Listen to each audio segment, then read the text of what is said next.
Welcome, everyone. Today, we're diving into the powerful story, Two Tickets to Tulsa, the accidental detour that redefined success. First, a huge and humble thank you to you, my 13 amazing subscribers. Your support truly means the world to me. If you haven't yet, please take a moment to hit subscribe, like, comment, and share so I can keep bringing you more emotional and high-stakes narratives. Chapter 1. Grace Richardson had her life cataloged, categorized, and pinned to a vision board that shimmered with the promise of international air mileage.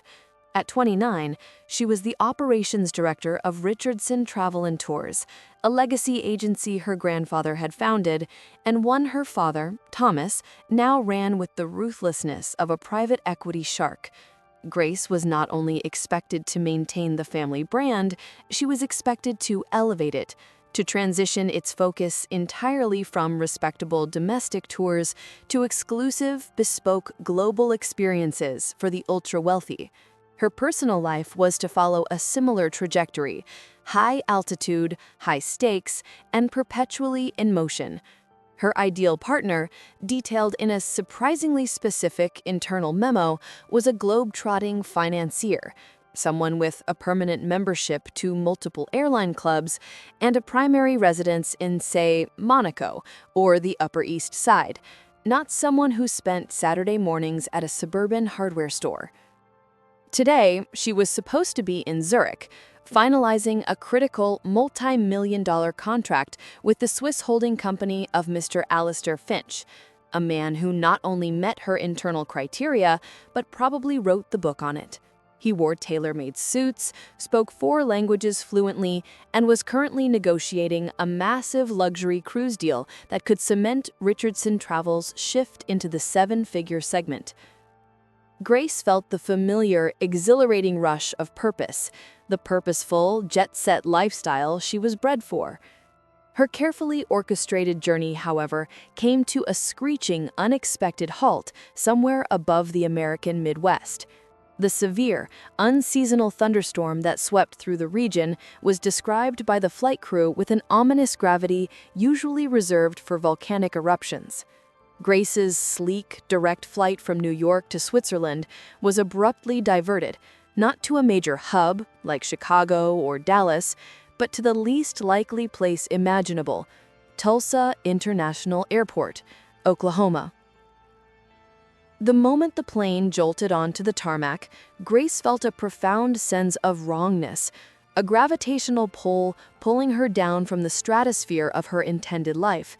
The air inside the cabin grew thick with the low, collective groan of the international business class contingent, CEOs, diplomats, and Grace, all equally dismayed by this provincial detention. The terminal itself, when they were finally allowed to deplane hours later, after interminable delays and frustrated calls that failed to connect to the outside world, felt strangely quiet and almost nostalgic, like a relic from a simpler, less hurried time. It certainly lacked the polished steel and global anonymity of JFK or Geneva. "We apologize for the inconvenience, ladies and gentlemen," boomed a weary gate agent into a crackling microphone, his voice sounding entirely too cheerful for the disaster he was announcing. "Due to the extreme weather event impacting the Eastern and Northern Corridor, all connecting and rerouted international flights are grounded until further notice. We estimate a minimum delay of 5 to 7 days for complete network recovery." 5 to 7 days. 5 to 7 days of stasis, of being disconnected, of missing her appointment with Alistair Finch, and worse, missing the opportunity to prove to her father that she was ready for the agency's leadership. The thought sent a spike of panic through her, an unpleasant physical sensation she usually suppressed with a demanding itinerary. Grace felt the polished composure she prided herself on begin to crack. She gripped the strap of her custom leather briefcase, her knuckles white. She couldn't work from the airport floor, and Tulsa, Oklahoma was nowhere near her carefully constructed world map. "Excuse me," Grace said, approaching the agent with the impeccable, authoritative politeness she used to handle demanding clients. There must be a way to arrange an immediate private charter to a major hub, or at least secure me a high-speed internet connection and a 4-star hotel suite, immediately. I have a time-sensitive, globally significant negotiation to manage. The agent blinked slowly. Ma'am, every hotel within a 50-mile radius is booked solid with diversions. The private charter runway is currently closed due to high winds and standing water, and as for global significance, everyone here has somewhere else they'd rather be right now. The best I can offer you is a pamphlet for local attractions and a complimentary voucher for a hot dog. Grace stared at the pamphlet, which featured a smiling, inexplicably enthusiastic family posing next to a giant smiling blue whale. It felt like a deliberate cosmic joke. This was an emergency, yet everyone around me, save for my equally frantic business colleagues, seemed oddly calm. She finally managed to procure a very last-minute, very questionable car rental, a small, slightly dusty sedan that smelled faintly of old coffee. Her destination, she discovered after an hour of frantic searching on her sputtering phone, was a place called the Copper Kettle Bed and Breakfast, listed optimistically as having a charming, rustic atmosphere and the fastest Wi-Fi this side of the Mississippi, a claim Grace was immediately suspicious of. Driving away from the main interstate, the city began to unfold in a way she hadn't expected. It wasn't the homogeneous suburbia she had envisioned. There were pockets of beautiful, historic Art Deco architecture gleaming under the surprisingly aggressive sun that had followed the storm, interspersed with wide, green parks. Yet her mood remained firmly rooted in New York cynicism. Tulsa was simply a barrier, an inconvenient week-long layover in her real life.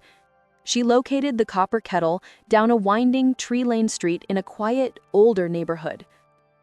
It was a large, clapboard house, painted a deep, comforting shade of blue-gray, with a wide front porch and a riot of colorful petunias spilling out of window boxes. It looked less like a temporary lodging and more like a permanent, settled home. As she struggled to pull her oversized European-made suitcase, which was absolutely not designed for gravel driveways, up the steps, a man emerged from the side yard, wiping his hands on a faded, paint-splattered pair of khaki shorts. He was tall, with the easy, athletic build of someone who did more than sit at a desk.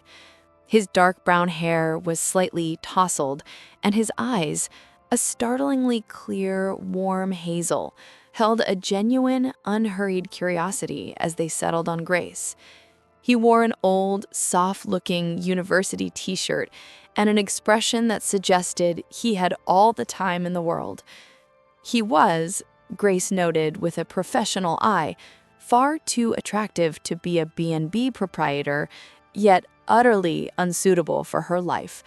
He was too present, too local, too comfortable. "Whoa there," he called out, his voice possessing a smooth, Midwestern drawl that grated faintly against her East Coast ear. "That looks like a one-woman versus luggage wrestling match. Let me help you with that beast." He covered the distance in 3 long strides, his movements economical and strong. Before Grace could issue a practiced, dismissive refusal, he had hoisted her expensive suitcase as if it weighed nothing, tucking it under one arm. "Welcome to the Copper Kettle," he said, extending his free hand. His grip was warm and solid. "You must be Grace Richardson. We got your reservation confirmation just a little while ago. Andrew Sterling. I'm filling in for the main proprietor, Mrs. Perkins. She's helping her daughter after the storm. Everything okay? You look like you're ready to argue with the jet engine."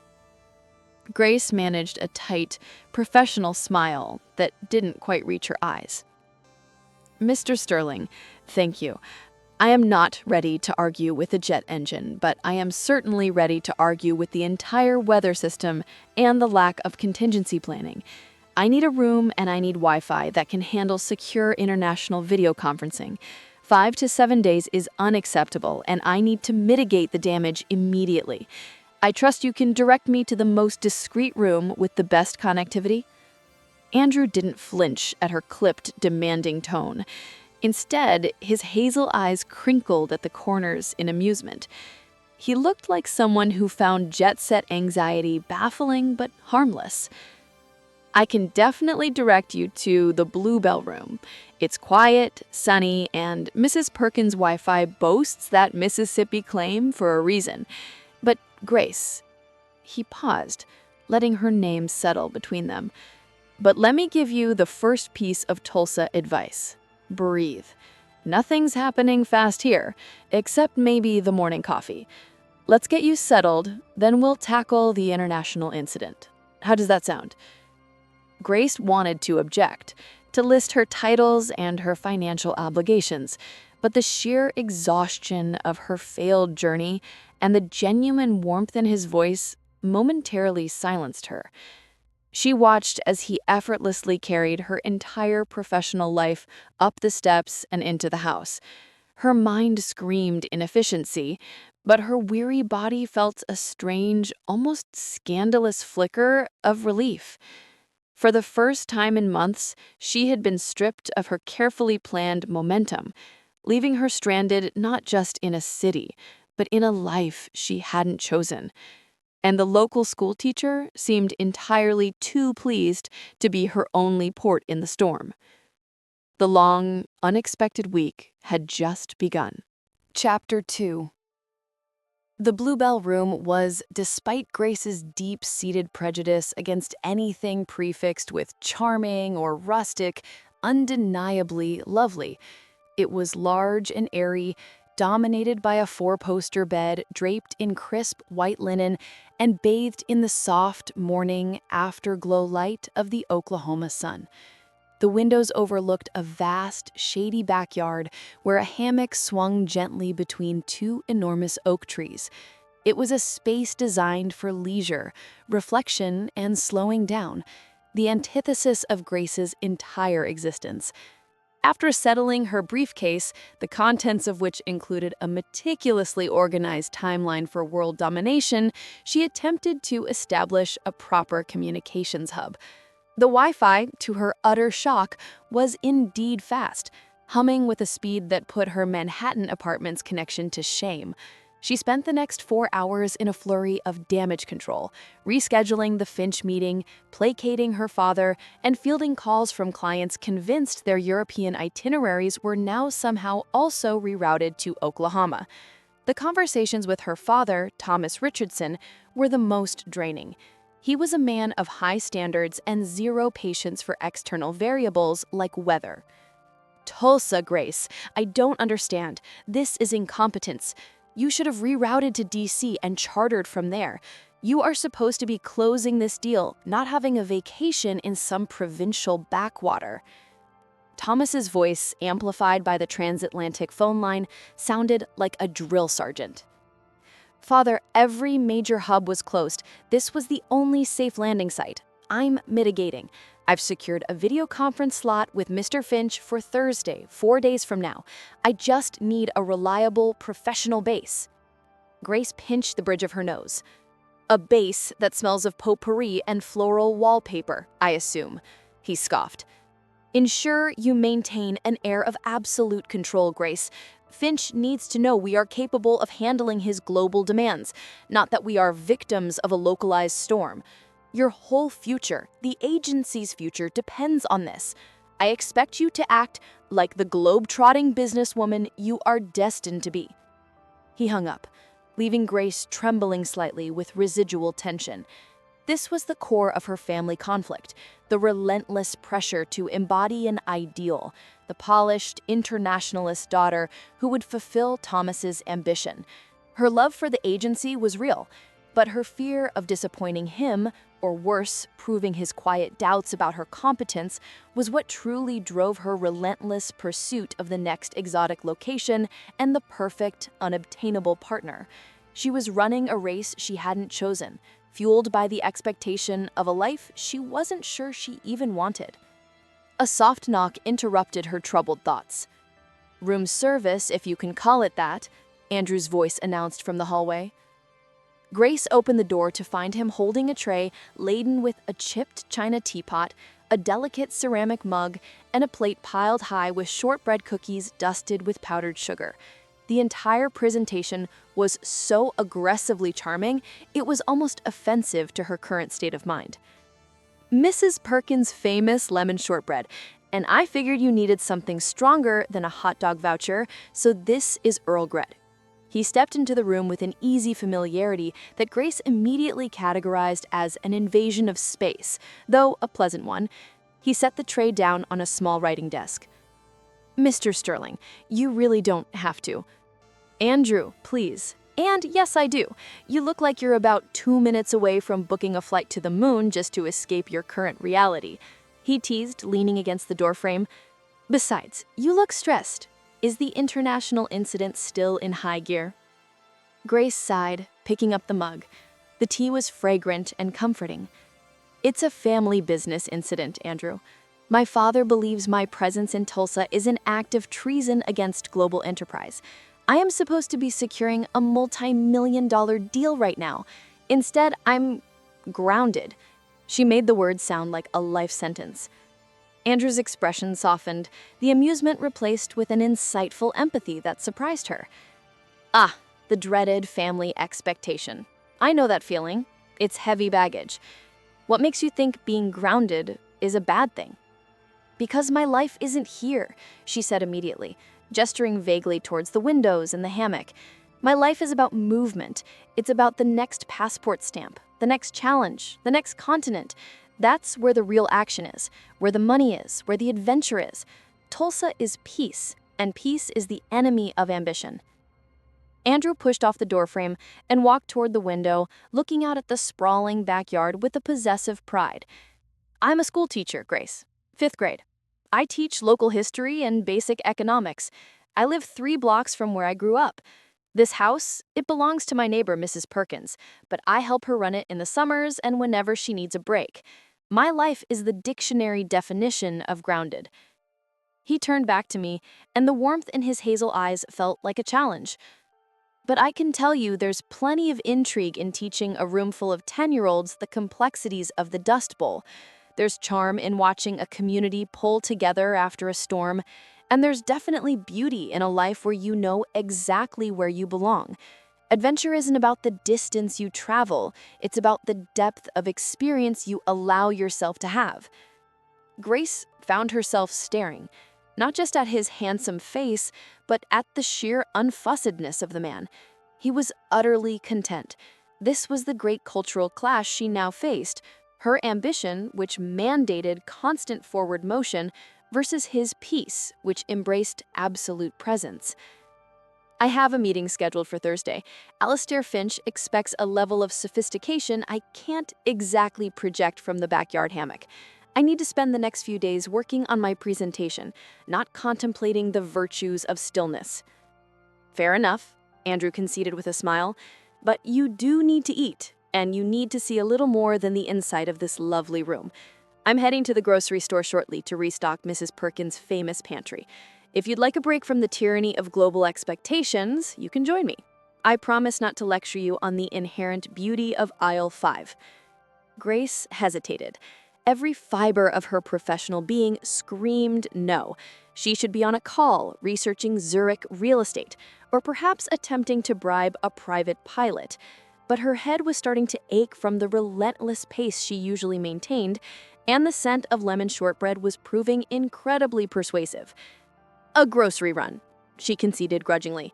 "Just a brief foray into the local economy.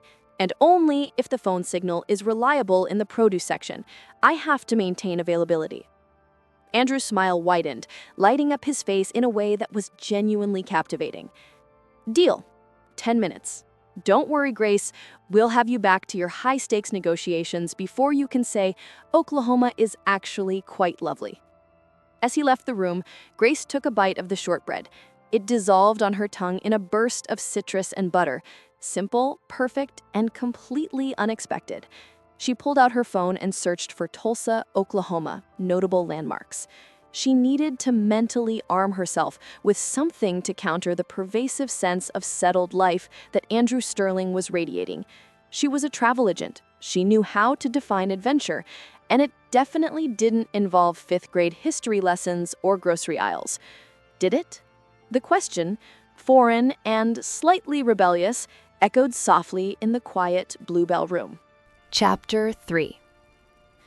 The brief foray into the local economy stretched unexpectedly into a half-day exploration. The grocery store, which Andrew navigated with the cheerful efficiency of a beloved regular, turned out to be the starting point for what he jokingly called her Tulsa curriculum.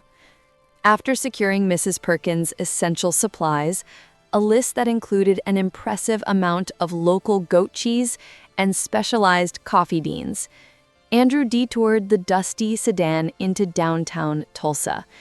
"You mentioned you needed to project sophistication to Mr. Finch," Andrew explained, pulling up to the curb of an exquisitely detailed structure made of stone and dark metal. "Tulsa has it, just not the kind that involves jet fuel and private yachts. This is Art Deco, Grace. It tells the story of wealth, ambition, and boom that rivaled New York's, just a little more contained." He pointed out the precise geometric carvings, the stylized sunburst motifs, and the glorious symmetry of the 1920s architecture.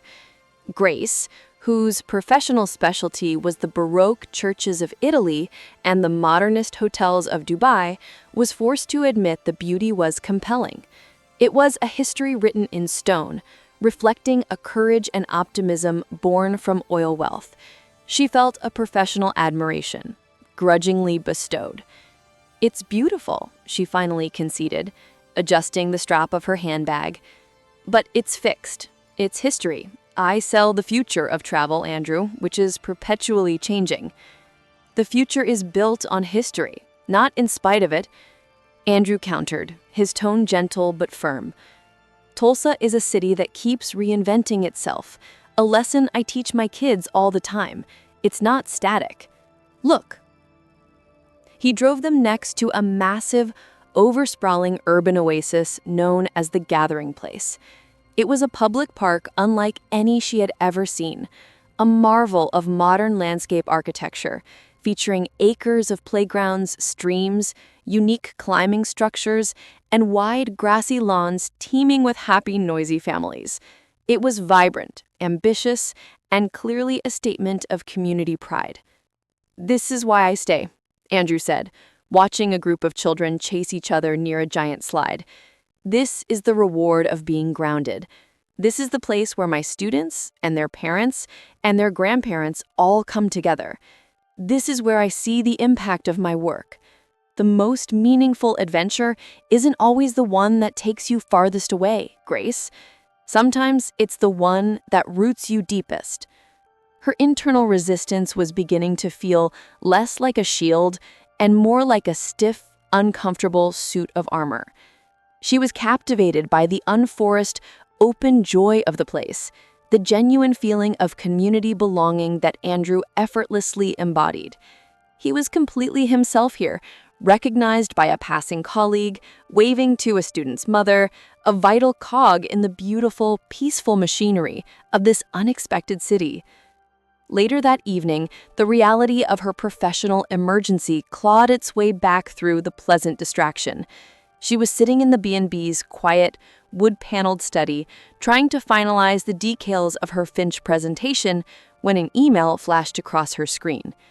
The sender was a competitor, one of the smaller, notoriously aggressive boutique travel firms in London, Global Access. The email was a thinly veiled, polite threat. Subject: Zurich cruise contract. Dear Grace, I trust you are weathering the storms, both meteorological and professional.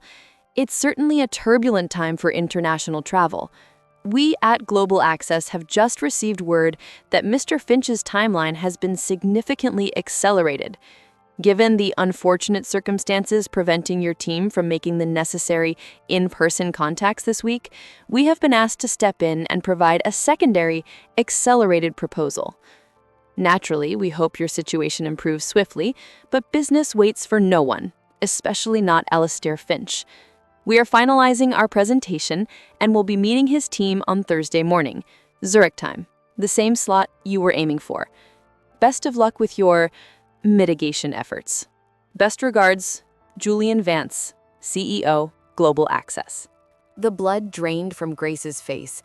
Vance hadn't just scheduled over her. He had used her forced grounding as leverage. Finch hadn't just rescheduled, he had issued a challenge. Her father's firm, Richardson Travel, was not irreplaceable. If she missed this window, if she couldn't present a superior, flawless pitch, they would lose the contract. And worse, lose the legitimacy they needed to justify the agency's grand shift to international luxury. This wasn't just a business setback. It was the potential failure of her entire future, and a devastating blow to her father's pride. The intrigue of the situation, the corporate espionage, the high stakes, was exactly the type of thrilling complication she usually thrived on.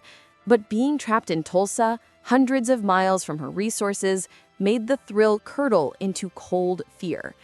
She flew into a panic, grabbing her phone to call her father, but stopped herself. Thomas would see this as the inevitable consequence of her inaction in a backwater state. She had to solve this herself, and she had 3 days. Andrew, having finished tidying the kitchen, found her standing rigid by the study window, the laptop screen casting a harsh light on her pale face. "Grace, what is it? You look like you've just been notified of an asteroid strike." She quickly closed the laptop, but the desperation in her eyes was hard to hide. "It's work.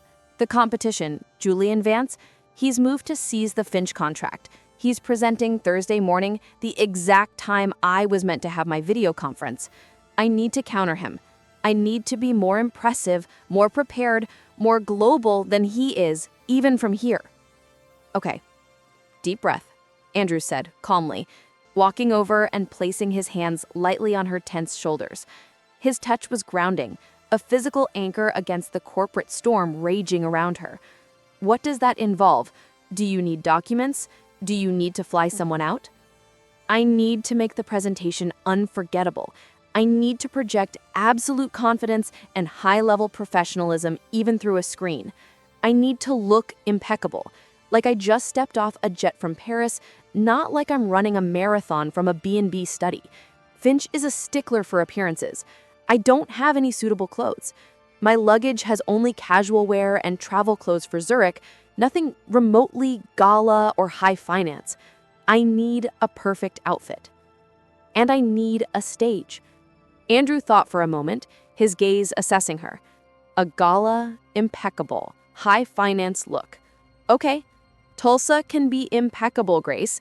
We have a great local charity event tomorrow night, the annual fundraiser for the Downtown Arts District. It's always well attended, a little fancy, and I'm helping run the silent auction. Why don't you make that your stage?" Grace frowned. "A local arts fundraiser? Andrew, this is a global contract for a luxury cruise line." "It's a perfect backdrop, Grace. We'll get you a dress. A stunning, memorable dress from a local boutique I know that sources vintage designer pieces. You'll be in a sophisticated, historic setting, surrounded by people in suits, and you can take the video call from a quiet corner of the event. You'll project sophistication and calm, a better counter to Vance's aggressiveness than panic. It shows you're in control, even while grounded." His idea was audacious, slightly ridiculous, but also possessed a strange, compelling logic. Using a local, grounded event to win a global, jet-set contract was the ultimate act of defiance against the very expectations that had brought her here. It was a compromise of location, but a boost of courage. Grace looked at Andrew, the simple, grounded schoolteacher who was somehow offering her a solution that felt both necessary and entirely, wonderfully insane. "All right, Andrew Sterling, teach me the local ropes. Find me a dress. We're going to win this contract from a Tulsa charity gala." The next day felt like an exercise in emotional whiplash for Grace. It started with several hours of intense professional work, refining the Finch presentation, calculating profit margins, and preparing flawless responses to every possible scenario Vance might propose. But in the late afternoon, Andrew pulled her away from the laptop screen, insisting on the second part of their audacious plan. He took her not to a glitzy mall, but to a charming, curated vintage boutique tucked away in an old Art Deco building. The shop was run by one of his former students, a stylish, sharp-witted young woman named Chloe, who clearly adored Andrew. "Andrew, you are a lifesaver," Chloe chirped, hugging him warmly. "The school's silent auction is already raising a ton of money. Is this the famous international traveler you told me about? She needs a power dress, yes? She needs to look like she runs the world, but from a quiet, confident center," Andrew corrected, watching Grace critically. Grace, feeling absurdly self-conscious in her tailored but travel-worn trousers, simply managed a nod. She spent the next hour trying on clothes, most of which were too loud, too bohemian, or too far outside her usual high-fashion aesthetic. Then Chloe pulled out a single garment, a simple, deep midnight blue dress. It was vintage designer, perfectly tailored, with a structured bodice and a subtle, cascading skirt that hit just below the knee. It was elegance distilled, requiring no flashy embellishments, only confidence. Grace slipped it on. The fabric felt like liquid silk, the structure giving her posture an immediate, effortless lift. When she stepped out, Andrew was waiting. He didn't offer a quick compliment or a cheesy Hallmark line. He simply stood there, his jaw slightly slack, his hazel eyes wide with genuine, appreciative wonder. "Wow, Grace," he finally managed, his voice a low, rough murmur. "That's Tulsa sophistication." It wasn't a dress, it was armor, but armor that felt soft, not restrictive. She realized, looking at her reflection in the full-length mirror, that the dress didn't need a global itinerary to be beautiful. It only needed the person wearing it to be present. It required courage, the courage to step outside her defined role and simply exist. She bought it on the spot. The charity gala was held in a renovated historic theater downtown, the same Art Deco architecture from the day before, now illuminated by warm, sophisticated lighting. The air buzzed with conversation, quiet jazz, and the subtle clinking of glasses. Everyone was dressed beautifully but comfortably. Grace felt a strange mix of being overdressed for her layover and perfectly dressed for her mission. Andrew, looking unexpectedly dapper in a charcoal suit, a rare departure from his khaki and t-shirt uniform, introduced her simply as Grace, a friend from out of town, and allowed her to observe. She watched him interact with the attendees, the mayor, the theater director, parents of his students, and local artists. He moved with an innate grace, his charm effortless, his connections genuine. He didn't need a title or a multi-million-dollar deal to command respect. He had earned it through consistency and contribution to his community. The moment of truth arrived at 8 p.m. Zurich time. Andrew led her to a quiet, curtained-off office backstage, which he had secured with Mrs. Perkins' famous, powerful Wi-Fi. "The stage is yours, Ms. Richardson," he whispered, his presence steady and reassuring. Grace took a deep breath, centered herself, and logged in to the video conference. On the screen, Alastair Finch, his face, appeared, flanked by his two dour-looking executives. Finch was as immaculate and imposing as she had expected, his initial expression of one of polite, chilly skepticism. "Mr. Richardson, we appreciate you taking this call, though I confess I expected you to make it back to New York for this presentation. We were just about to review the global access proposal." Grace smiled, a calm, genuine smile that didn't feel forced. "Mr. Finch, thank you for your flexibility. I apologize for the unforeseen delay, but as you know, true luxury travel means expecting the unexpected. I am currently conducting this presentation from a charming location in Oklahoma, the center of the American heartland, which has given me an entirely new perspective on the global market.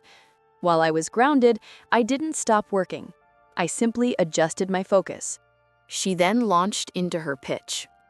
It was flawless, data-driven, visually rich, and utterly compelling. She highlighted Richardson Travel's unique ability to manage high-level, global disruptions, subtly turning her current plight into a proof point of her agency's resilience and ingenuity. But the true shift came when she spoke about the value of travel. Mr. Finch, Mr. Vance is likely selling you luxury routes. We are selling you authentic experiences. We understand that even the most seasoned globetrotter eventually craves a sense of place, a feeling of being present, whether that's in a bustling Parisian market or in a quiet, beautiful corner of the American Midwest. Tulsa, with its Art Deco heritage and profound sense of community, has reminded me of this principle. My team and I are ready to apply this deep understanding of human connection and grounded experience to your entire global fleet. As she spoke, she could hear the faint, muffled sound of the jazz band filtering through the office wall, the distant, gentle murmur of people laughing. She was conducting a high-stakes international negotiation from a small, temporary office in a local theater, and the contradiction of it fueled her confidence. She wasn't trying to pretend she was somewhere else. She was using exactly where she was. Finch's skepticism slowly melted away, replaced by an expression of genuine interest. He asked probing questions, and Grace answered them with ease, her deep blue dress projecting an aura of unflappable poise. "Miss Richardson," Finch said finally, after a long silence, "your presentation is highly original, and your composure, given the circumstances, is commendable. Tell Mr. Vance that we will be delaying our final decision until your return to New York. You have my full attention." Grace managed to keep her elation inside until the connection dropped. She slumped back in the chair, a wave of exhaustion and victory washing over her. She hadn't won yet, but she had bought herself time, and she had done it her way, by compromising her location, but not her integrity. The office door opened, and Andrew stepped in, carrying a glass of sparkling cider. "Victory? A ceasefire?" Grace corrected, accepting the glass. The cider was crisp and cold. "I held him off. I didn't lose the contract tonight, Andrew. I just postponed the inevitable. But I won the battle of the first impression, thanks to your guidance and Chloe's incredible eye." She looked at him, really looked at him, the warm hazel eyes reflecting the theater lights. He wasn't just helpful, he had been her tactical partner, her calming force, and her guide to a world she had stubbornly ignored. "It wasn't my guidance, Grace. It was your courage," he said softly, leaning against the door frame again. "It takes courage to change the script, especially when your entire family has written a different one for you." The air thickened between them. The noise of the party outside faded to a distant hum. Grace suddenly felt an overwhelming urge to close the professional distance she had maintained between them. She was standing in a borrowed dress, in a borrowed city, feeling more authentically herself than she had in years. The peace she had fought so hard against was finally washing over her. "Thank you, Andrew," she murmured, and the gratitude in her voice was profound. "I owe you. You've shown me more in 2 days than I've learned in 2 years." He stepped toward her, his expression serious. "Maybe," he said, his voice dropping even lower, "but I'm enjoying the lesson too." He reached out, his thumb lightly brushing a stray strand of hair from her cheek. The gesture was tender, hesitant, and entirely sincere. It was a moment of perfect connection, one that contained no intrigue, no suspense, and no global itinerary, just the simple, unadulterated beauty of two people seeing each other clearly. Grace didn't pull away. She allowed herself to lean into the gentle warmth of his touch. realizing that true adventure wasn't about the altitude of your destination, but the depth of your humanity. And here, in a quiet, historic office in Tulsa, Oklahoma, she felt the first true peace she'd ever known. Chapter 5. The morning after the gala dawned with the soft, cleansing light of a peaceful Sunday. Grace woke late, still feeling the electric buzz of victory and the lingering warmth from Andrew's touch on her cheek. The midnight blue dress was hanging neatly on the closet door, a silent testament to the audacious compromise she had orchestrated. For the first time in memory, her mind was not racing ahead to the next itinerary or the next negotiation. It was here, perfectly present, contemplating the scent of coffee drifting up from downstairs and the soft sound of a screen door closing. She found Andrew in the kitchen, already at work, but his work looked nothing like her own.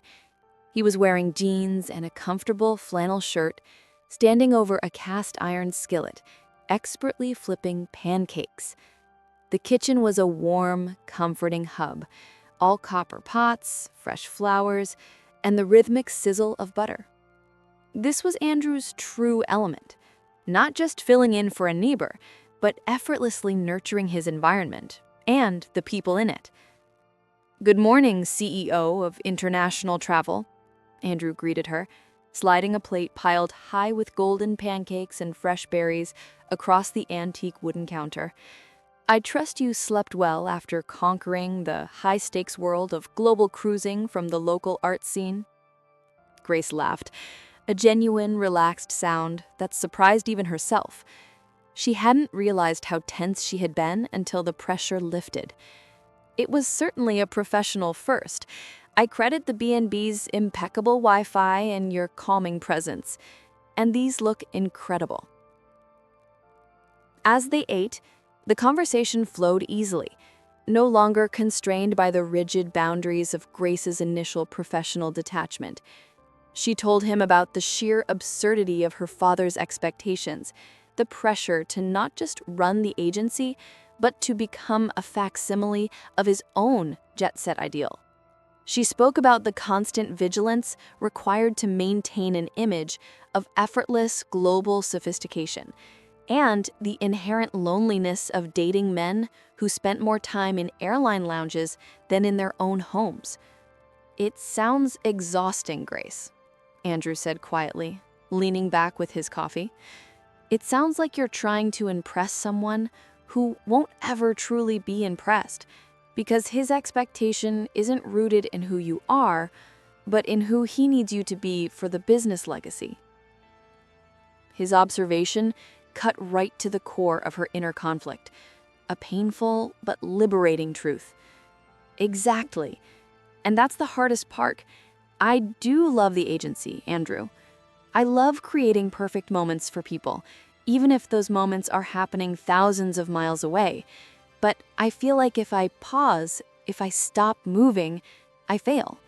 That's why Tulsa felt like a jail sentence. Stasis equals failure. And that's where our difference lies. I found my adventure in stability. I travel every day, but it's into the minds of 10-year-olds, not across continents. I see my impact directly, every time a kid grasps a complex idea or learns to value their home. That's my success. It's small, Grace, but it's meaningful. "It's not small," she corrected him immediately, a newfound respect ringing in her voice. "It's everything. You're building the foundations, while I'm organizing the roof tiles on temporary structures." After breakfast, Andrew led her to the backyard. He was volunteering to help Mrs. Perkins' neighbor rebuild a section of fence damaged in the storm.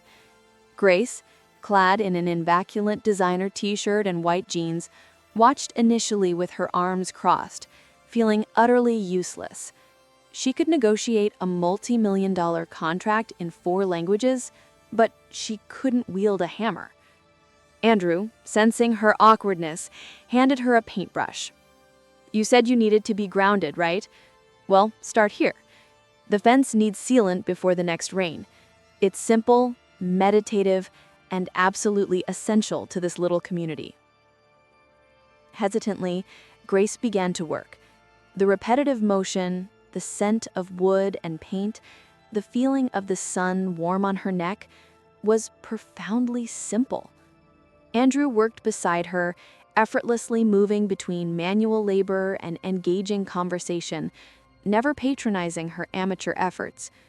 They worked in easy silence for a long time, the rhythm of their movements beginning to synchronize, a silent compromise between his world and hers. They talked about books, music, their childhood dreams, discovering a shared, dry sense of humor that transcended their geographical and professional differences. But the real world, as always, had a way of asserting its gravitational pull on Grace. Around lunchtime, while they were sitting on the B&B's porch swing, enjoying a quiet moment of camaraderie and peace, Grace's phone rang. The screen displayed her father's name, Thomas Richardson. Grace knew this was not going to be a pleasant chat. Thomas had been suspiciously quiet since receiving Grace's brief, non-detailed summary of the Finch presentation. She took a deep breath, steeling herself. "Hello, Father." "Grace, I finally reviewed the full report on your video conference. Original, Finch called it, commendable. Do you know what I call it, Grace? Controversial. I managed to delay Vance's takeover and kept Finch interested, Father. That's a win in an impossible situation." "No, a win is closing the deal. You delayed it by pitching him on the profound sense of community in Oklahoma? Are you serious? Finch is a man who collects rare yachts. He wants exotic, bespoke luxury, Grace, not folksy charm. You compromised the firm's entire image with that sentimentality." "It was strategic, Father. I differentiated our brand from Vance's aggressive, predictable approach. I spoke about the meaning of luxury travel, which is rooted in experience, not just expense." "You spoke about Tulsa, Grace. It sounds like you've been completely distracted by your unfortunate detour. I need you to refocus immediately. I've booked you a seat on the first available charter out of Dallas on Tuesday morning.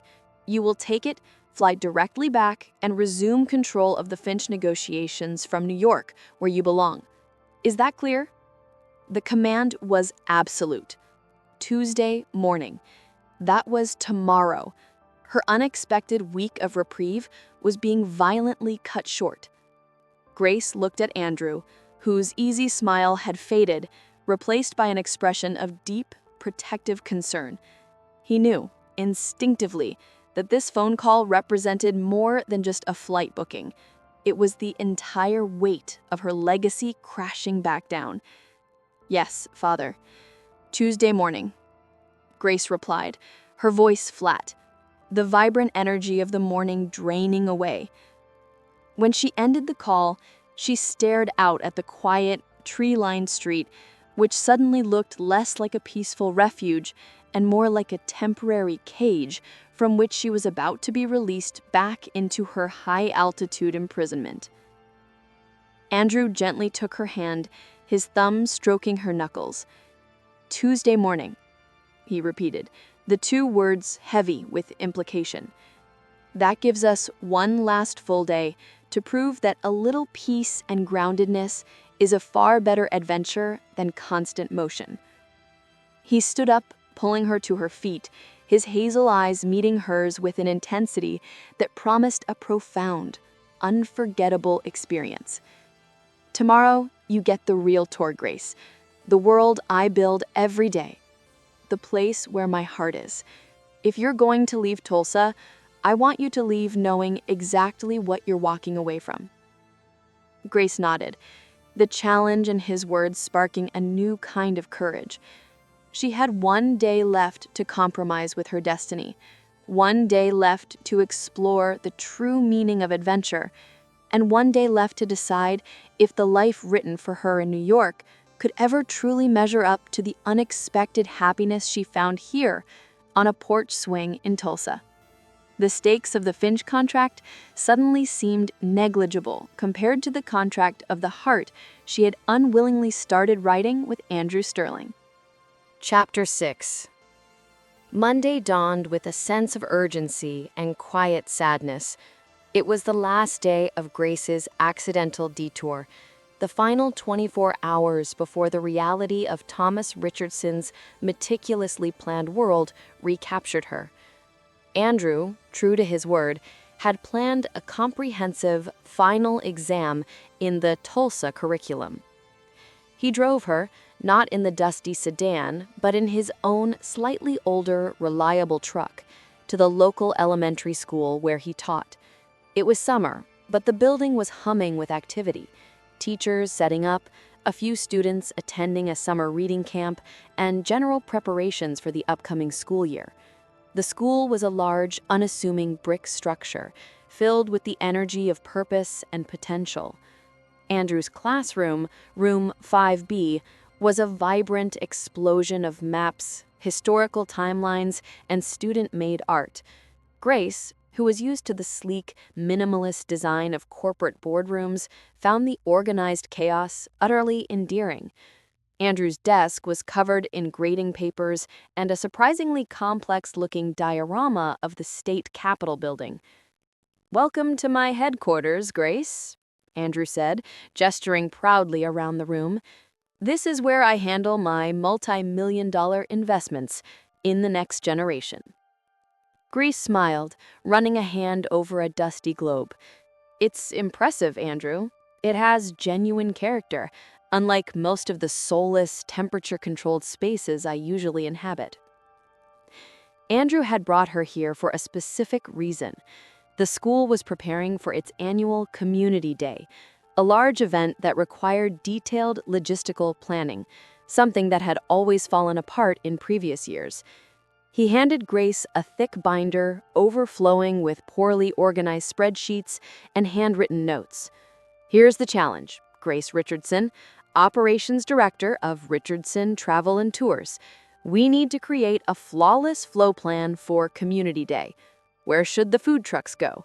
How do we route the crowds through the historical exhibits without creating a bottleneck? And how can we ensure the silent auction table has maximum visibility and accessibility for easy bidding? This is pure logistics.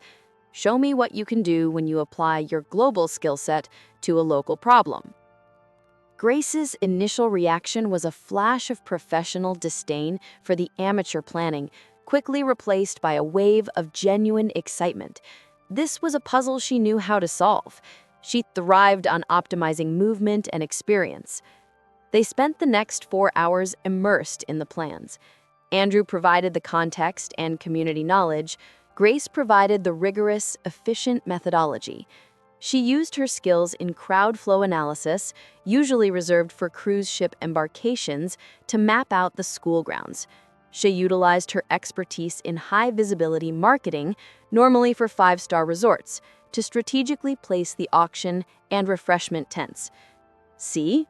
Grace said triumphantly, tapping a perfectly labeled, color-coded map they had sketched out on the whiteboard. "By creating a counterclockwise flow from the entrance, passing the exhibits before the food and drink stations, we reduce initial congestion and increase dwell time at the historical displays by 30%. It's efficient experience management."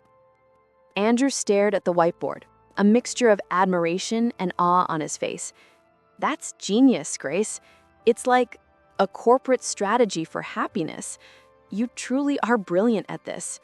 You just always apply it to places that are far away." "Maybe I've been applying it to the wrong destinations," Grace admitted, feeling a satisfying glow of accomplishment. It felt good to use her considerable talents for something immediately, visibly beneficial, something that would help real people, not just maximize shareholder value. Later, sitting on the steps outside the school, the conversation turned deeply personal.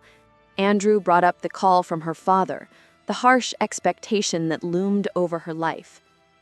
"You're terrified of your father's disappointment, aren't you?" Andrew asked gently. Grace hesitated, then slowly nodded. the crisp, professional mask finally slipping away. It's more than just disappointment. My mother, she loved domestic travel. She wanted the agency to focus on heritage tours and community experiences, the kind of things that built character, not just profit. When she died 10 years ago, my father systematically dismantled every single one of her projects. He saw them as weak, unscalable. He saw her as too sentimental. My pursuit of global significance isn't just ambition, Andrew.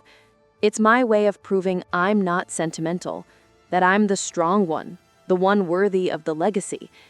If I fail this Finch deal, if I compromise the image of international ruthlessness, I feel like I'm confirming his quiet belief that I'm too much like my mother, too soft, too easily distracted by local charm. Andrew reached out and took her hand again, his touch a steady, unwavering source of strength. Grace, your mother sounds incredible, and sensitivity isn't weakness, it's depth. Look at what you did today. You used your incredible brain to make a community event better. That's not sentimental, that's impactful. True strength is having the courage to define your own success, not just meeting someone else's definition of power. What about you? I asked, desperate to shift the focus. You're so settled, you're happy, but don't you ever feel that pull towards something bigger, a greater challenge? I did. I was almost a city planner in Chicago 5 years ago.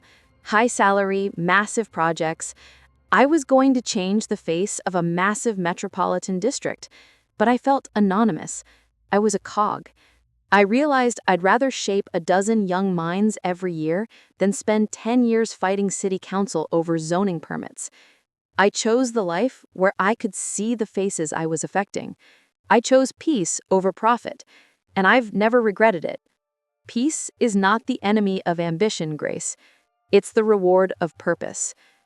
Their profound moment of connection, this exchange of deeply guarded secrets, cemented their bond in a way that all the flirty banter and excitement of the gala couldn't. It was raw, real, and heartbreakingly temporary. As they drove back to the Copper Kettle, a new car was pulling up the gravel driveway. It was a sleek, black rental sedan, far too expensive and polished for the quiet neighborhood. A man emerged from the driver's seat. He was sharply dressed in a European-cut linen suit, his hair slicked back, carrying an Italian leather travel bag. He looked like every man Grace had ever tried to impress. He spotted Grace and Andrew and offered a smile that didn't quite reach his eyes, a smile that felt instantly familiar and immediately predatory. "Ah, good evening," the man called out, his voice smooth and carrying a faint, cultivated British accent. "I was hoping the Copper Kettle would still have a vacancy. My name is Marcus Ashworth. Delayed, I'm afraid, global supply chain consultant. It seems this weather has grounded everyone." Andrew's hand subtly tightened on Grace's, a small warning tremor. Grace's mind flashed with instant recognition. The expensive suit, the global-sounding job title, and the slightly too perfect polish. Marcus Ashworth was the embodiment of her old life, but here, in the sanctuary of Tulsa, he felt distinctly like an intrusion, a foreign body in their fragile ecosystem of peace. This was no accidental layover. This was the competition arriving in person. Chapter 7. The presence of Marcus Ashworth at the Copper Kettle B&B was like a polished obsidian shard dropped into a warm, gentle pool. He exuded the very energy Grace had spent the last week trying to escape, ambition untempered by humanity, sophistication without soul. Andrew, ever perceptive, noted the instant tension in Grace's shoulders. "Marcus Ashworth," Andrew said, his voice neutral as he released his grip on Grace's arm and offered a polite, firm handshake. "Andrew Sterling, welcome to Tulsa. I hope you find our little spot more comfortable than the airport floor." "I'm certain I will," Marcus replied, his eyes briefly sweeping over Andrew's flannel and then lingering on Grace with an unnerving, proprietary gaze. "And you must be Grace Richardson. The name has certainly been buzzing in certain, shall we say, exclusive circles in the last few days. Quite the show you put on for Finch. Very unconventional." Grace met his gaze, her professional composure instantly snapping back into place, bolstered by the courage Andrew had instilled. "Mr. Ashworth, small world. It's a necessity to be unconventional when you're dealing with unforeseen global disruptions. We prioritize client satisfaction wherever we are." Marcus merely smiled, a flicker of something predatory in his eyes. "A sentiment I share. I'm actually looking for a few days of peace before heading back across the pond. Perhaps you can enlighten me on the charms of this region.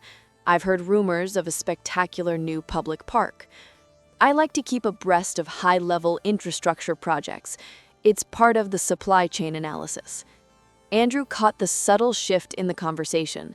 Marcus wasn't interested in relaxation, he was interested in analysis, and he seemed far too curious about Grace's recent local activities.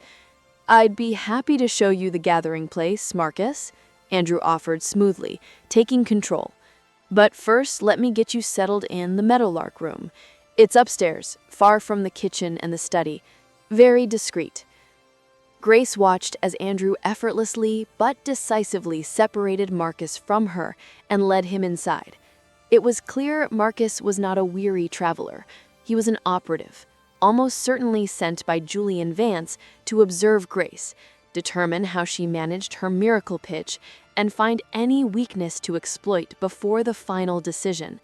The Finch contract was clearly far more valuable than she had initially estimated. For the rest of the day, Marcus's presence was a continuous, subtle stressor. He appeared at opportune and highly inconvenient moments, asking Grace seemingly innocuous questions about her connections to the art district, seeking leverage on the gala presentation, or commenting pointedly about the rustic nature of the Wi-Fi in the main living areas, attempting to stress her connectivity.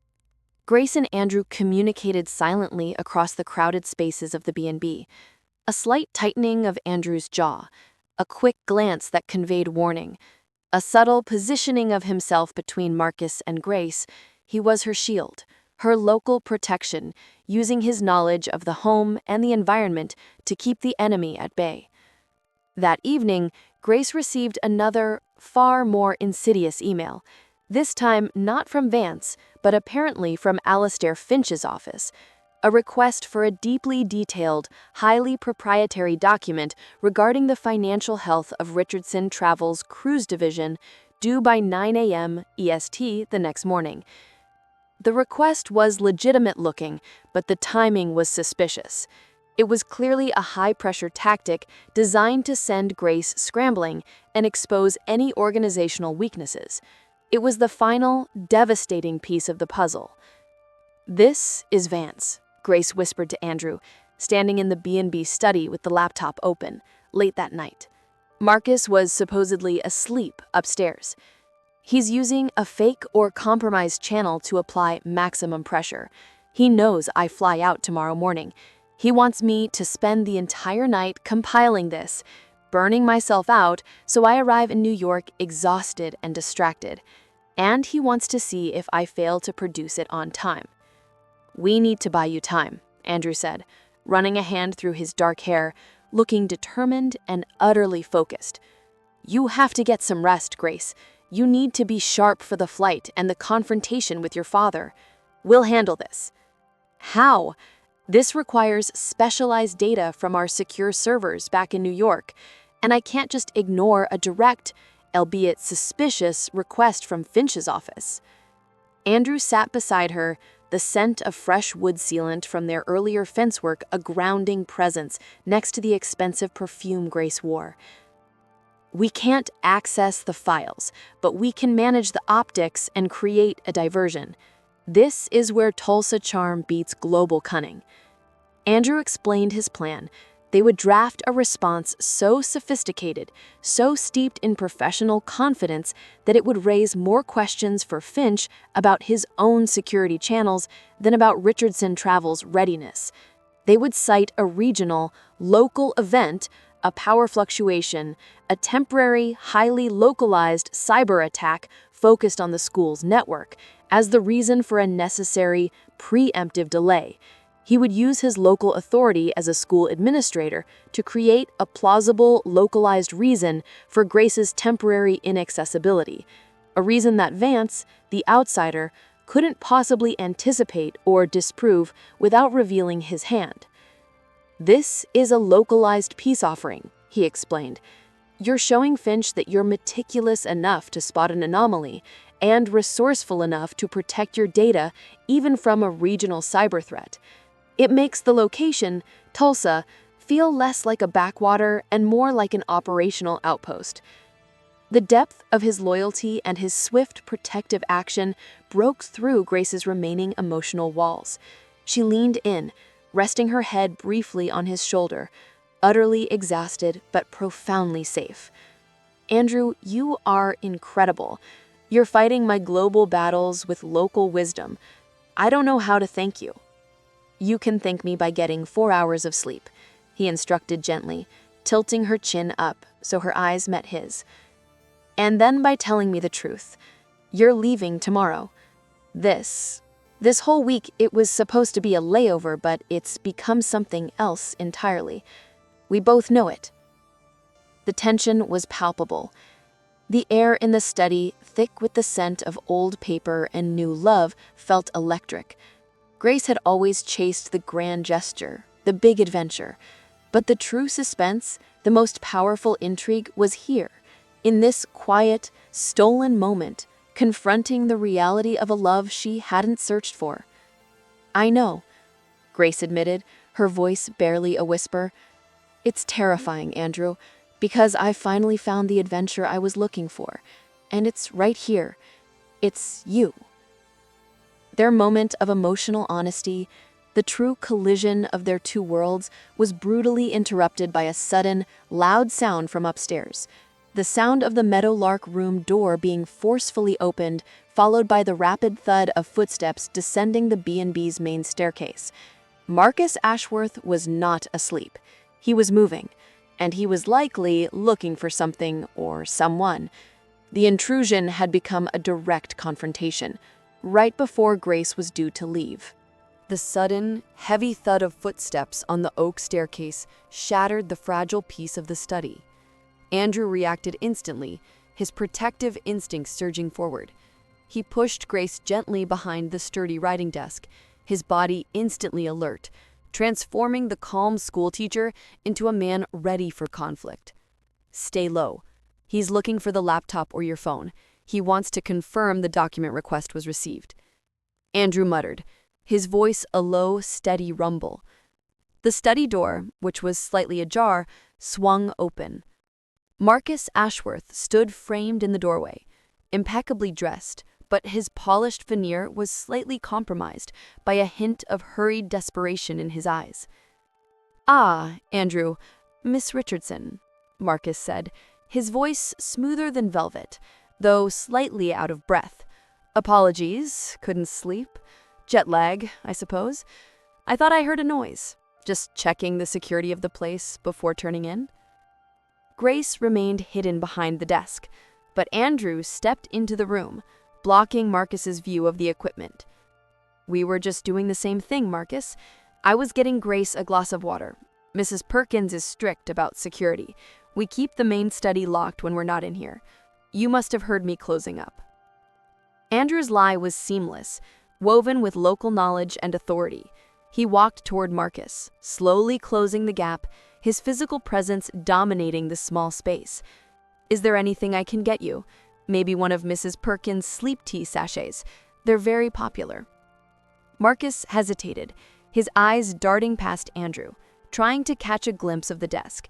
He was clearly looking for a sign of activity, the glow of a laptop, the frantic energy of a panicked executive. Instead, he found only Andrew's unhurried, grounded calm. No, no tea, thank you, Marcus replied, the corporate aggression momentarily stifled by Andrew's quiet resistance. He was used to dealing with subordinates or peers, not the unwavering, simple honesty of a local man defending his turf. He couldn't risk escalating the situation without revealing his true purpose. Just needed to stretch my legs. Good night, then. Marcus retreated, his footsteps receding up the staircase, slower this time, defeated.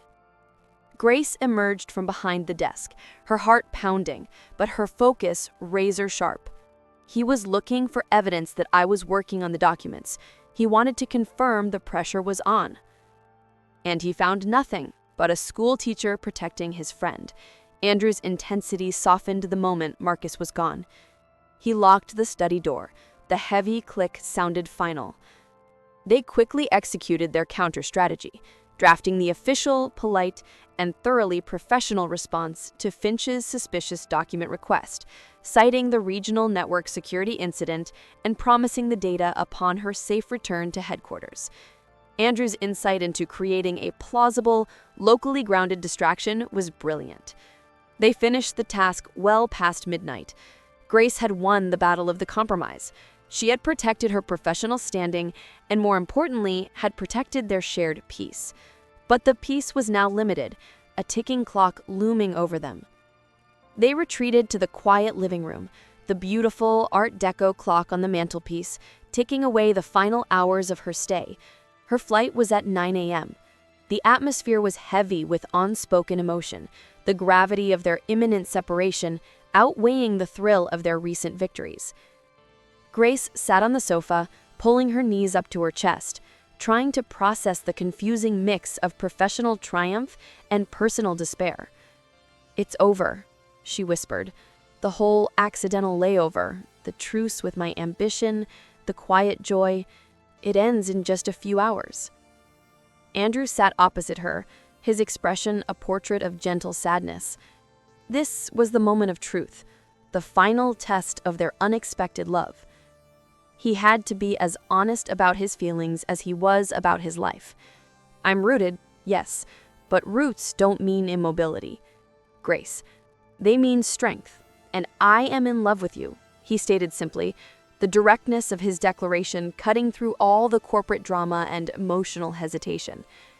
"I fell in love with the woman who fights global corporate sharks while painting a local fence.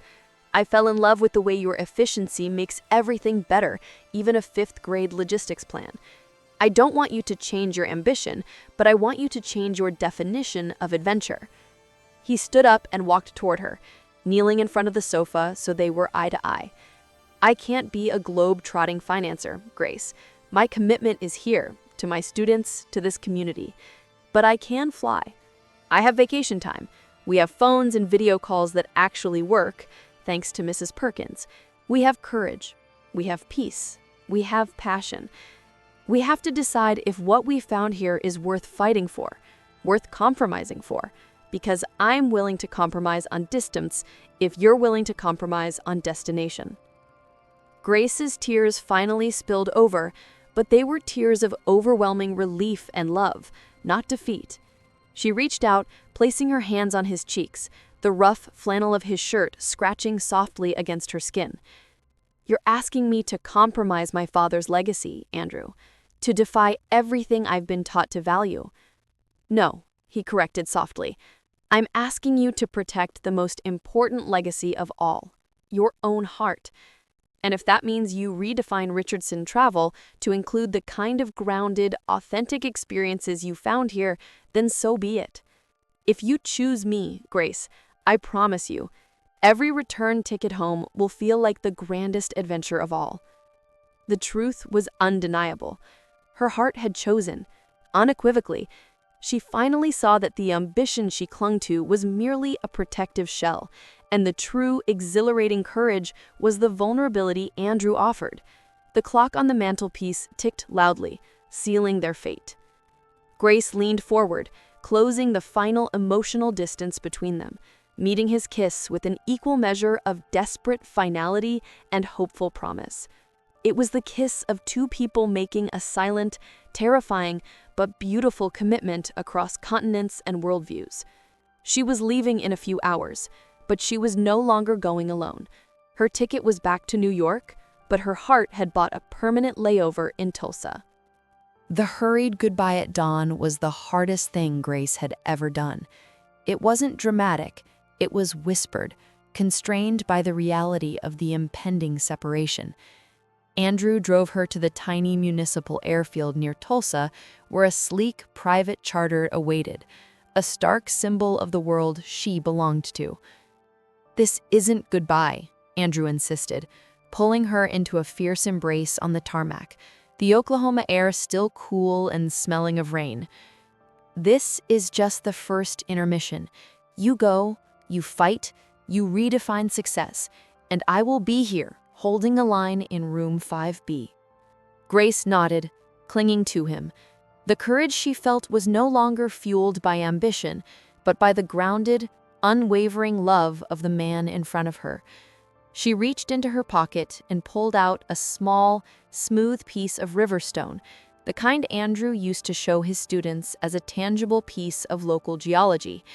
She pressed it into his hand. "A piece of Tulsa," she said, her voice husky. "And here is your first lesson in global efficiency." She then pressed a small, discreetly folded first-class ticket stub into his palm. "It's a flex ticket. Open destination, open return. For when you decide that a rooted man might need to fly, just once, to prove a point." She turned before he could respond, climbing the steps into the jet. As the plane ascended, banking sharply over the vast, green heart of the country, Grace looked down. Tulsa was a beautiful, geometric patchwork of earth and life, and somewhere in that expanse was her future. She was leaving physically, but she was bringing the most valuable lesson of her life back to New York. The transition was jarring. 2 hours later, she was walking through the hyper-polished marble lobby of the Richardson travel skyscraper, the air conditioning biting cold, the silence thick with the hum of efficiency. Her assistant, a tense young woman named Chloe, met her with a panicked clipboard. "Ms. Richardson, thank heavens, the chairman is waiting in the conference room. Mr. Vance is already en route, and the Finch meeting is in 2 hours.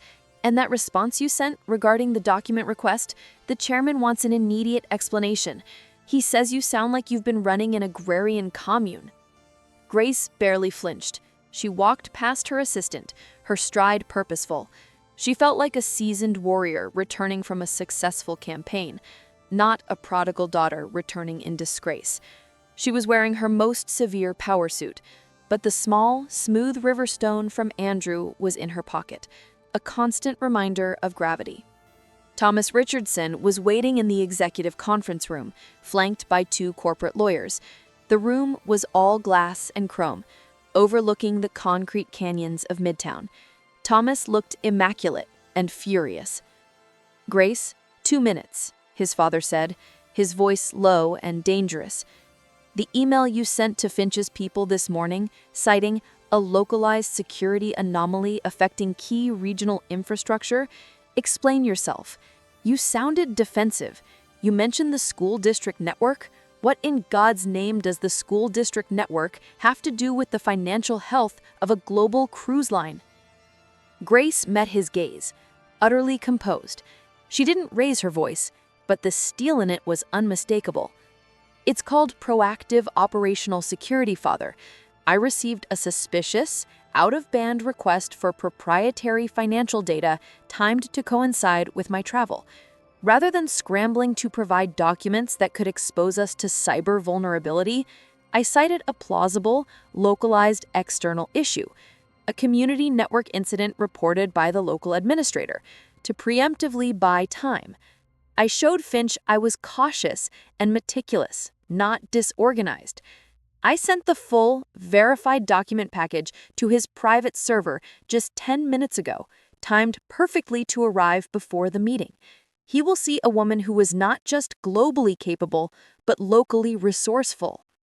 Thomas stared at her, genuinely speechless for a moment. Her move was audacious, strategic, and completely counterintuitive to his philosophy of raw, overwhelming force. He looked for the panic, the desperation that always followed his reprimands, but found none. "You've bought us time," he admitted, grudgingly, "but that's all. Now get ready. Julian Vance and his team will be here shortly. You will stick to the script, talk only about scale, efficiency, and our network of exclusive European contacts. No more talk of folksy charm or the meaning of experience. Is that absolutely clear, Grace?" Grace paused, the riverstone hot in her palm. "It's clear, Father, but I am no longer interested in your script. I'm interested in saving this company, and to do that, I will be pitching our new vision for grounded luxury, a vision that includes the soul and heritage my mother always championed, a vision that Vance can never replicate. If you want to keep the Finch contract, you will trust me to execute it, or you can walk in there and deliver your predictable, failing pitch yourself." The confrontation was swift and decisive. Grace had finally drawn her line in the sand, backed by the unexpected strength she found on a quiet street in Tulsa. Thomas looked like he wanted to fire her on the spot, but the impending high-stakes meeting held him captive. He simply narrowed his eyes, a look of deep suspicion settling over his face. "You have 2 hours, Grace. Don't ruin everything she built." As Thomas swept out, Grace turned and looked out the window. The immense height no longer felt powerful, but isolating. She smiled faintly, taking a deep breath. The real battle was about to begin, but this time she was fighting for the right things. The final negotiation room felt like a glass arena. Alistair Finch, a man whose weary eyes suggested he had seen every kind of corporate spectacle, sat at the head of the table. Julian Vance was on one side, exuding aggressive confidence, flanked by Marcus Ashworth, whose presence confirmed he was indeed Vance's spy, a fact Grace acknowledged with a silent, steely glare. Thomas Richardson sat beside Grace, his posture rigid, radiating disapproval and anxiety. Vance opened with a ruthless, calculated attack, presenting Richardson Travel as an outdated, sentimental brand. "Mr. Finch, Vance Global offers stability, a ruthless focus on the bottom line, and itineraries built on predictable, measurable luxury. My opponent, Miss Richardson, has spent her week in Oklahoma, demonstrating a bizarre new interest in local arts and school networks. A cruise line needs global, scalable efficiency, not regional, feel-good charity work. This is a distraction that proves Richardson Travel has lost its way." The air crackled with tension. Thomas leaned in, ready to seize the floor and deliver his rigid, prepared rebuttal about their European heritage.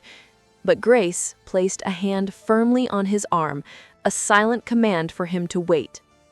Grace stood up, walking confidently to the front of the room, her movements fluid and calm, a control she had learned not from fear, but from the quiet authority of Andrew Sterling.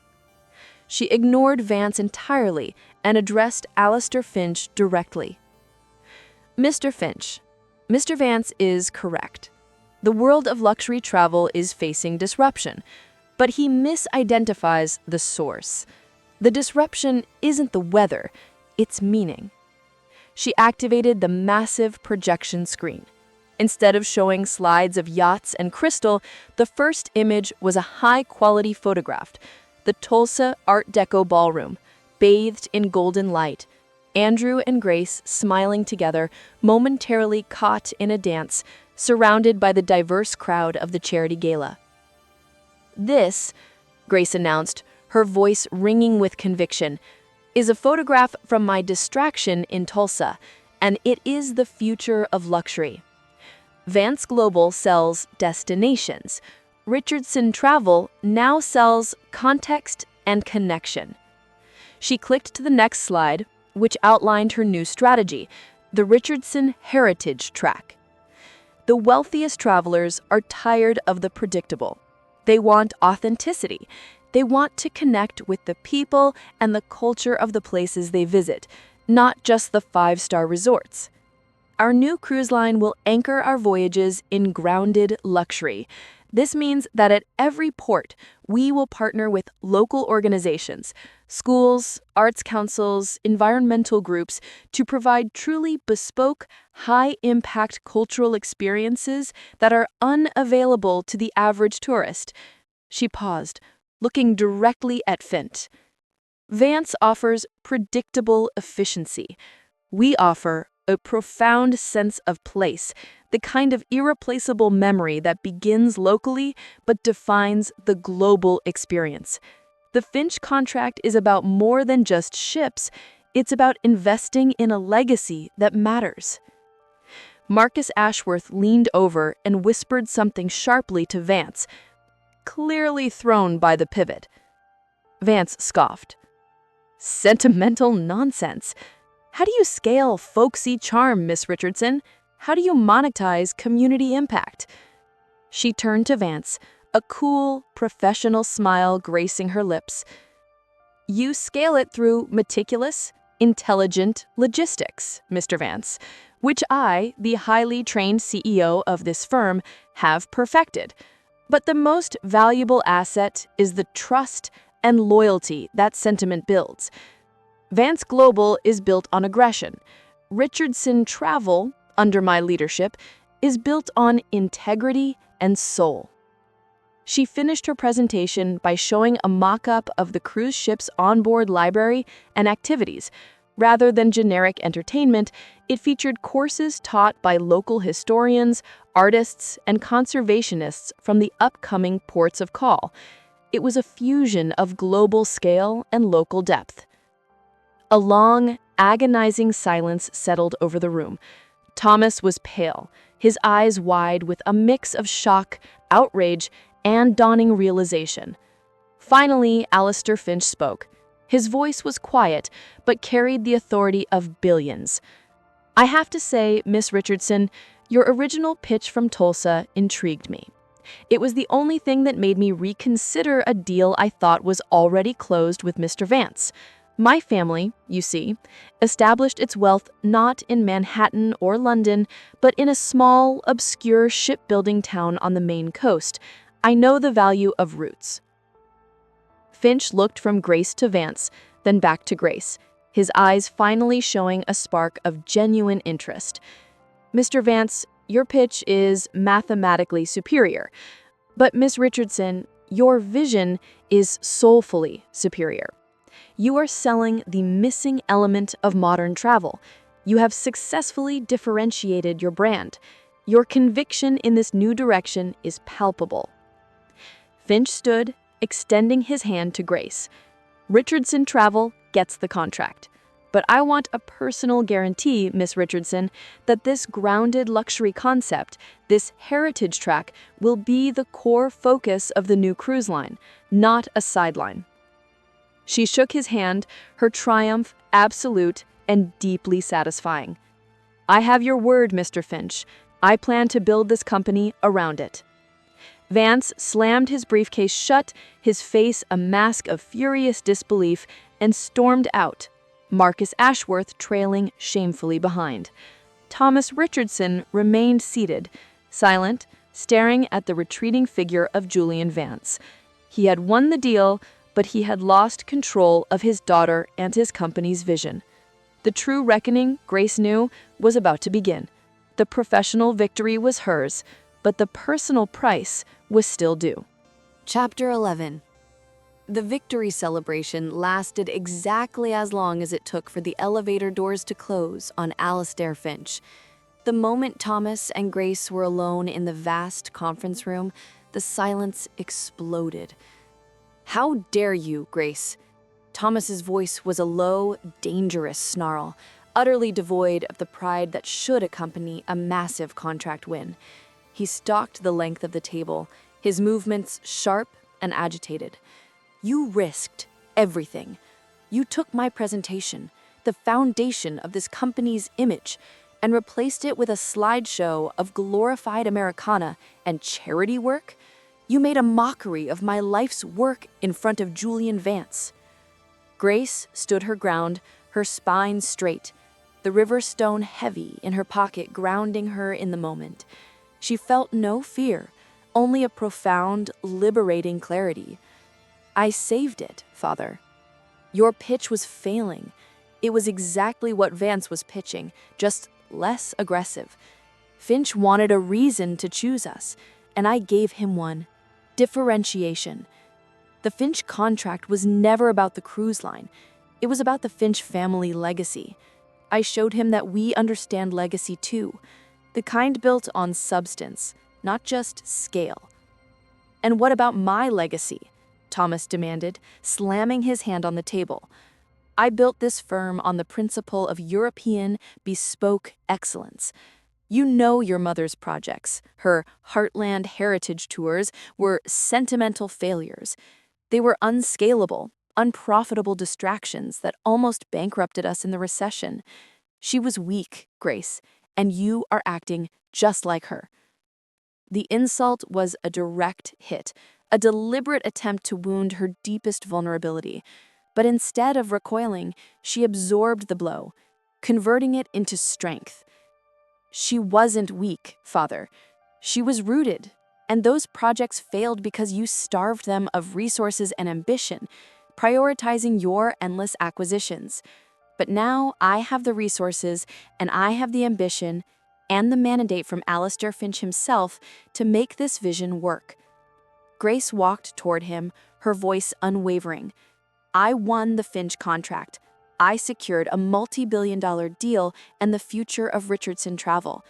And I did it by embracing the authenticity I learned on my unfortunate detour. I am not sentimental, Father. I am strategic. I am incorporating your mother's soul into your structure." "Are you giving me an ultimatum?" Thomas asked, the shock of her defiance finally sinking in. "Yes," Grace confirmed simply. "My ultimatum is this: I stay as CEO, and I run the Heritage Track as a fully funded division of the Richardson travel brand. We will pursue grounded luxury and use the profits from the Finch contract to launch a new era of authentic, impactful travel. If you cannot accept that I will define my own success, then you can find a new CEO, because I will not sacrifice my purpose for your approval." The silence that followed was suffocating. Thomas stared at his daughter, seeing not the obedient executive he had groomed, but a force of nature he had unwittingly created. She had his strategic mind, but she possessed a conviction he had never allowed himself to have. She saw the truth in her eyes. She would walk away, not because she was defeated, but because she had already won her true freedom. And he knew, deep down, that she was right. Her strategy had saved the firm. After what felt like an eternity, Thomas sank into the nearest chair, the fight draining out of him. He looked old and defeated. "You won, Grace," he muttered, his voice hoarse. "You won the contract, and you won the argument, but don't expect me to attend your school supply drives."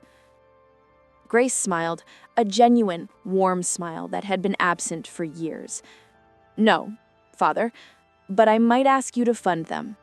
Welcome to the new Richardson travel." As Thomas left, Grace felt an incredible rush of relief, but also the sharp pang of the distance between her and Andrew.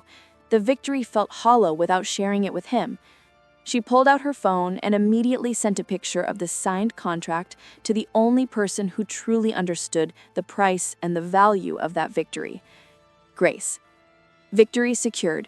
Grounded luxury is now the official corporate strategy. I won the company, but more importantly, I won my freedom. Now, I just need to figure out the logistics of 2 tickets to 2 continents. The immediate reply from Andrew was a single, powerful message. "Andrew, I told you peace is the reward of purpose. Now come home." 6 months later, Grace Richardson stood on the newly completed deck of the SS Heartland, the first ship in the Richardson Heritage Track fleet.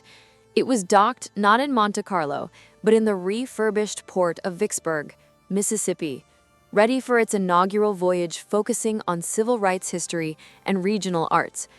Grace, still impeccably dressed, was no longer defined by her rigid ambition. She moved with a purpose that felt lighter, happier. She had successfully steered Richardson travel through the massive strategic shift. The grounded luxury concept was a runaway success, tapping into an underserved market segment hungry for authentic connection. The heritage track was growing, and Thomas, to Grace's quiet astonishment, was slowly, very slowly, starting to tolerate the idea and even admitting to one of his golf partners that the profit margins were commendable. She had learned to compromise on the non-essentials, but remain fiercely dedicated to the core. The New York office remained her operational hub, but her calendar now included regular, necessary site visits to places like Savannah, Charleston, and most importantly, Tulsa. The logistics of her long-distance relationship with Andrew Sterling required the kind of precise scheduling that only a CEO could manage. They spoke every night, trading stories of global mergers for anecdotes about fifth-grade history projects. Andrew's commitment to his students remained his foundation, but Grace ensured that his school benefited massively from Richardson Travel's new focus on local community investment.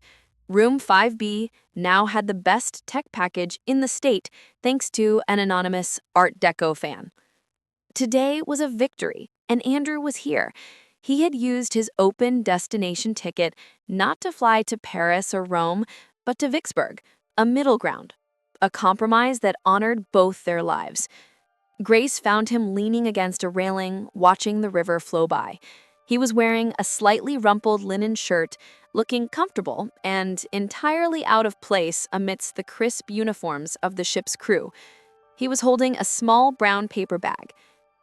"Professor Sterling," Grace greeted him, walking into his arms with a joyous sigh. "I'm told the initial reviews of the SS Heartland are incredible. We've even managed to attract a few of the original Finch investors." "I'm not surprised," he murmured, kissing the top of her head. "You finally figured out that the greatest luxury is the luxury of feeling connected. You sell that better than anyone." He pulled away and handed her the small paper bag. "I brought you a gift, since you're now a bona fide history buff." Grace opened the bag. Inside was a neatly folded, simple t-shirt from the Tulsa-based charity gala, one that featured the beautiful Art Deco logo she had helped design. "Andrew, this is the uniform for your next deployment. Because you can wear a power suit in New York, and you can wear this when you're building your true legacy. You don't have to choose the clothing, Grace. You choose the heart that's inside it." He then pulled out a second, smaller, beautifully wrapped gift, a delicate silver bracelet. It wasn't a massive diamond or an antique heirloom, but a simple chain with two small, intertwined charms, one shaped like a sleek, stylized jet plane, and the other shaped like a tiny, rooted oak tree. "The 2 tickets," Andrew said softly, fastening it around her wrist. "The compromise? The plane always comes back to the tree, and the tree is strong enough to wait." Grace felt the familiar, grounding warmth spread through her. She was the CEO of a successful global travel firm, and she was in love with a man who measured his wealth in the progress of his students. She was still flying all over the world, but now, every time she took off, she was sure of one thing. She had a permanent destination and a reason to return. She looked at the small, rooted oak on her wrist, then at Andrew. "So, Professor, what's the next lesson plan?" Andrew smiled, a wide, genuine Tulsa smile that promised years of adventure. "We start with the fundamentals. I was thinking 2 tickets to Tulsa in about a week. You and me. No conferences, no Finch, and absolutely no Marcus Ashworth allowed." Thank you so much for watching the full story of Grace and Andrew in 2 Tickets to Tulsa. I hope you loved watching Grace trade her corporate armor for the grounded courage of the heart. This story was a true labor of love, and your support makes all the difference.